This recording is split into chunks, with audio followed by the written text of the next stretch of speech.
Hi అండి. ఇప్పుడు మనం చూడబోయే రెసిపీ చేపల పులుసు. ఈ చేపల పులుసుని రాగి సంగటితో సర్వ్ చేసుకుంటే భలే ఉంటుంది. ఇక లేట్ ఎందుకు, మరి తయారీ విధానం చూసేద్దామండి. మూకుడు పెట్టుకుని అందులో ఆయిల్ పోసి ఆనియన్స్, చిల్లీ, టమాటా కూడా యాడ్ చేసి అందులో సరిపడా ఉప్పు అలాగే పసుపు యాడ్ చేయాలండి. యాడ్ చేసి అవి బాగా మగ్గనివ్వాలి. అవి మగ్గిలోపు మనం నెక్స్ట్ ప్రాసెస్లోకి వెళ్దాము. నీట్గా వాష్ చేసి పెట్టుకున్న చేప ముక్కల్లోకి ఉప్పు, కారం, పసుపు కలిపి పక్కన ఇలా ఉంచుకోవాలండి. మ్యాగ్నెట్ అయ్యేలోపు జీలకర్ర, వెల్లుల్లిపాయ పేస్ట్ చేసుకుందామండి.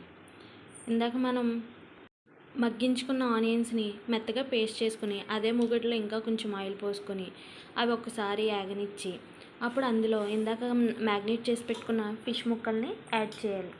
యాడ్ చేసిన తర్వాత కొంచెం వాటర్ కూడా యాడ్ చేయాలండి. కర్రీ సరిపడంత చింతపండుని నానేసుకుని రసాన్ని కర్రీలో యాడ్ చేయాలి. యాడ్ చేసిన తర్వాత జీలకర్ర, ఎల్లుల్లిపాయ పేస్టు చేసి పక్కన పెట్టుకున్నాం కదండి, అది కూడా యాడ్ చేసి బాగా మిక్స్ చేసుకొని ఉడికించుకోవాలి. ఇంతట్లో ఫ్రెష్గా కరివేపాకుని యాడ్ చేయాలి. యాడ్ చేసి ఒక 10 మినిట్స్ ఉడకనిస్తే మన చేపల కూర రెడీ అండి.